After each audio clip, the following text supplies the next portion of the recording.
नमस्ते दोस्तों, cooking with Lalita में आपका स्वागत करती हूँ। मैं आपके लिए लेकर आई हूँ आज बहुत ही शानदार हेल्दी और टेस्टी रेसिपी। हाँ जी दोस्तों, बहुत ही शानदार और हेल्दी गेहूं के लड्डू। गेहूं के आटे के नहीं, गेहूं के लड्डू। हाँ जी दोस्तों, हमारे पुरखे हमारे पूर्वज इस तरह से ही पहले बनाते थे। कौन सा मतलब चक्की थी पहले, अब हाथों से पीस के करते थे। तो इस तरह से भून के अच्छे से करते हैं तो अंदर तक गेहूं में अलग ही क्रस आ जाता है और मतलब मुंह में चिपकते नहीं है आटे के लड्डू की तरह ये, और एकदम क्रंची क्रंची सा बहुत अच्छा टेस्ट आता है। एक बार ज़रूर बना के देखिएगा मेरे कहने से, और इस रेसिपी को ज़रूर ट्राई कीजिएगा। तो आइए दोस्तों शुरू करते हैं। सबसे पहले हम गेहूं को धोकर साफ़ कर लेंगे। हमको इसके लिए 2 कप गेहूं लिया है। 2 कप आप अपनी क्वांटिटी अपने हिसाब से सेट कर सकते हैं। मैंने कप से करा है, आप कटोरी से भी कर सकते हैं। और गेहूं को हमने धो के अच्छे से साफ़ करके सुखा के लिया है। तो आप भी इस तरह से उसको साफ़ करके ही लेना। और कढ़ाई के अंदर हम 2 बड़े चम्मच घी डाल के अच्छे से इसको मीडियम फ्लो और लो फ्लेम पे भूनना है। अच्छे से भूनना है दोस्तों, बहुत ज़्यादा तेज़ आँच नहीं देनी है। अगर तेज़ फ्लेम लगा देंगे, बहुत मतलब हाई फ्लेम पे भूनेंगे तो गेहूँ जल जाएगा ऊपर से और अंदर से अच्छे से क्रश इसमें नहीं आएगा। इस तरह से इसको चला चला के भूनना है, छोड़ना नहीं है, नहीं तो एक तरफ से सिक जाएंगे, एक तरफ से रह जाएंगे। तो ये हमको गोल्डन ब्राउन होने तक भूनना है दोस्तों। गेहूँ हम कोई भी ले सकते हैं, पर कोशिश करें हम अच्छा वाला ही गेहूँ लें जिसको हम घर में पिसा के रोटी बना के खाते हैं। हमारे तो दोस्तों आटा गेहूँ ही आता है पिसाने के लिए। इस तरह से हमारे तो पास तो गेहूँ तो ही आजकल आटे पिसाए आते हैं, तो उसमें वो हेल्दीपन होता नहीं है। तो इस तरह से ये हमारे गेहूँ भुन चुके हैं। अब इनको हम ठंडा कर लेते हैं। इतने हम इसके लिए ड्राई फ्रूट्स के लिए तैयारी कर लेते हैं। मैंने बड़ा खोपरा आधा कट करके लंबा लंबा इसको ऐसे काट लिया है, और 20-25 काजू लिए, 20-25 बादाम लिए हैं। और ड्राई फ्रूट आप अपने हिसाब से कम ज़्यादा कर सकते हैं। अगर आपको पसंद हो तो और भी डाल सकते हैं, और ना पसंद हो तो आप स्किप भी कर सकते हैं। तो 1 चम्मच घी लेके और हल्का हल्का बहुत लो फ्लेम पर इनको भूनना है। सबसे पहले हम नारियल को भून लेंगे, और नारियल बहुत जल्दी से भुन जाता है। इसको फ्लेम हाई नहीं करनी है, लो फ्लेम पे करनी है, मीडियम पे भी नहीं करना है। 1 मिनट के अंदर भुन जाएगा, ज़्यादा टाइम नहीं लेगा। फिर इस तरह से ये भुन चुका है, इसको जलाना नहीं है। और बादाम को हम इसलिए सबसे पहले करेंगे दोस्तों, क्योंकि बादाम भुनने में थोड़ा टाइम लगता है। इसको ध्यान रखें कि लो फ्लेम पे ही करना है, तेज़ गैस नहीं करनी है। तो इस तरह से मैंने ये 20-25 बादाम लेके अच्छे से इनको आधा सा भून लिया है। उसके बाद हम काजू डाल देंगे। काजू हमने बाद में इसलिए डाले हैं क्योंकि काजू बहुत जल्दी से सिक जाते हैं, और बादाम सिकने में टाइम लगता है। इस तरह से आप इसको मैनेज कर लीजिएगा, या फिर आप अलग अलग भी कर सकते हैं। ये देखिए हमारे ड्राई फ्रूट्स भुन चुके हैं अच्छे से। आप इसमें और भी ड्राई फ्रूट ऐड कर सकते हैं। तो इसमें कुछ झंझट नहीं है कि आप किशमिश भी डाल सकते हैं, मगज के बीज भी डाल सकते हैं। वो अपने हिसाब से आप टेस्ट और क्वांटिटी अपने पास जो है उस हिसाब से सेट कर लीजिएगा। ये हमने ड्राई फ्रूट भून लिए हैं, इनको भी हम थोड़ा ठंडा कर लेंगे। ये देखो इस तरह से। अब मैंने 1 चम्मच घी और लिया है। इसके अंदर मैंने 1 कटोरी कम से कम 1 कप के आसपास मखाने लिए। मखाने मैंने इसको अच्छे से भून रही हूँ। मखाने को अच्छे से भूनना है, लो फ्लेम पे ही भूनना है, ताकि इसमें क्रश आ जाए एकदम क्रंची क्रंची वाला। तो वो हमको मंदी आंच पे करने से भी आएगा, जलाना नहीं है। गोल्डन तो थोड़ा थोड़ा हल्का हल्का गोल्डन हो जाए तब तक ही भूनना है। इसके अंदर क्रंच आ जाए इतना ही भूनना है। देखो इस तरह से ये हमारा मखाना भी हो चुका है, तो इसको हम निकाल लेते हैं इस तरह से। और इतने हमारा ये गेहूँ ठंडा हो चुका है, बिल्कुल बढ़िया हो चुका है। अब इसको अंदर ये जो हम ये गेहूँ को हम छोटे मिक्सर के जार में कर रहे हैं, तो इसको 2 बैचों में ही पीसना पड़ेगा। इस तरह से ये पीस गया है।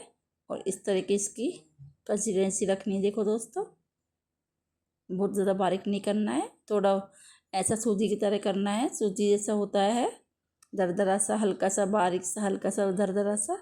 इससे क्या है कि हल्का हल्का कहीं क्रंच आएगा, कहीं थोड़ा आटा सा आएगा, इस तरह से। दूसरा बैच भी हमको इस तरह से भून लेना, मतलब पीस लेना है।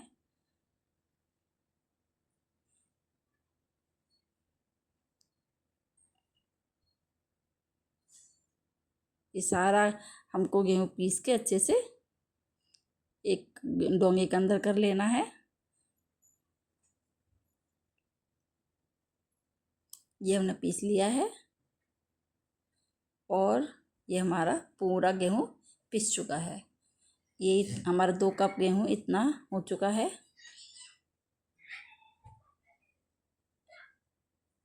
अब इसके अंदर हम ड्राई फ्रूट्स डाल देते हैं। सबसे पहले हम नारियल को पीस लेते हैं। इसको थोड़ा बारीक होने तक या दरदरा सा जैसा आपकी इच्छा हो ऐसे कर सकते हैं। चाहे तो आप किसके भी डाल सकते हैं, चाहे तो आप साबुत भी डाल सकते हैं। इस तरह से, इसी तरह से भी रख सकते हो, तो वो आपको जिसे पसंद हो। हमको थोड़ा सा मुंह में आता, ज़्यादा मुंह में आता वो भी अच्छा नहीं लगता, तो इस तरह से हल्का हल्का से क्रश कर रहे हैं। तो मोटा मोटा ही करा जाता, बारीक नहीं करा है। और फिर काजू बादाम भी हमने इस तरह से ही मोटे मोटे दरदरे से पीस लिए हैं। बहुत बारीक नहीं करना, चूरा नहीं करना है, हल्का हल्का रोक के क्रश करना है बस। 2-3 बार हल्का हल्का रोक के क्रश करना है। सारे ड्राई फ्रूट हमने उस आटे के अंदर हम मिला दिए हैं। अब मखाने को भी इस तरह से ही हमने हल्का सा दरदरा होने के तक क्रश करना है। ये पीसना नहीं है, दरदरा करना है सिर्फ। ये तीनों चीज़ों के लिए है मेरा तो, बाकी आप अपने हिसाब से आप सेट कर सकते हैं। तो ये हमने देखा कि हमारा सारा आइटम बन चुके हैं। चाहे तो आप इसके लिए गुड़ के पात बना के भी इसको लड्डू बांध सकते हो। मैं चीनी की बना रही हूँ क्योंकि मेरे बच्चे इस गुड़ के पसंद नहीं करते, तो इसलिए मैं चीनी का बना रही हूँ। इसलिए मैंने 1 कप चीनी ली है, यानी कि 2 कप गेहूँ तो 1 कप चीनी है। तो ये मतलब बहुत मीठा भी नहीं होगा, बहुत अच्छे से परफेक्ट मीठा बनेगा। ये पीस के अच्छे से मैंने इसमें डाल दिए। चीनी मैंने बहुत बारीक पीसी है, इसलिए अब ये बिल्कुल सूखा सूखा सा दिखाई दे रहा है आपको दोस्तों। मैं इसको गैस को थोड़ा सा लो फ्लेम पे चला लेती हूँ, ताकि चीनी अपना मॉइस्ट छोड़ देगी। और इसके अंदर थोड़ा घी और डाल देंगे, मतलब 2 बड़े चम्मच घी डालना है। दिखने में थोड़ा लग रहा है लेकिन ये बहुत ज़्यादा है, बड़ा चम्मच है। और इसको हल्का हल्के हाथ से चलाते रहना तब तक कि ये अपना थोड़ा मॉइस्ट छोड़ दे। और घी भी अगर और आपको ज़रूरत पड़े तो आप और भी डाल सकते हैं, घी का कोई दिक्कत नहीं है, कोई इशू नहीं है। घी आप जितना भी अच्छा करें उतना डाल सकते हैं, जब जितना ही लड्डू के अंदर लगता है ना दोस्तों। तो घी तो अच्छा ही होता है लड्डुओं में, अगर बनाते तो अच्छे से। अभी देखो चूरा नहीं बैठ रहा, थोड़ा सा घी मैंने और डाला है। इसको ऐसा ऐसा इसमें करना है कि हाथों से बंधने लग जाए। अब देखो चीनी में भी अपना मॉइस्ट छोड़ दिया है, घी भी अपना काम कर चुका है। तो इसको गैस को हम बंद कर देते हैं। बहुत देर तक नहीं करना चाहिए, 5 मिनट तक करना है दोस्तों। ये आपको लग रहा होगा मैंने बहुत देर तक करा है, इसे 5 मिनट ही करा है। अब देखो ये इस तरह से लड्डू बनने लगे हैं, और ये हमारे लड्डू इस तरह से बनेंगे। मैंने बहुत बड़े साइज़ के नहीं बनाए, छोटे छोटे बनाए, ताकि बच्चे भी खाएं तो अपना पोर्शन ख़त्म करें और झूठा नहीं छोड़े। आप अपने हिसाब से लड्डू का साइज सेट कर सकते हैं। 2 कप गेहूँ में मेरे कम से कम 20-25 लड्डू बन चुके थे। वो करीब 1.5 किलो के 2 किलो के आसपास बैठे थे। तो अगर आप बाज़ार से इस तरह की मिठाई लोगे तो आपको करीब करीब 1,500 के आसपास बैठेगी। और जो हमने बिल्कुल सिंपल तरीके से घर में ही बना ली है, और बहुत ही हेल्दी और साफ़ सफाई से, ये तरह से। इसलिए इस तरह से हमने सारे लड्डू बना लेने हैं। बहुत गर्म है दोस्तों, हाथ जल रहे हैं। और छोड़ देती तो फिर वो भुरभुरापन आ जाता चीनी का, जो क्रिस्टल हो जाता। तो वो नहीं करना था, मुझे छोड़ना नहीं था। देखो इस तरह से मेरे ये लड्डू बन के चुके हैं।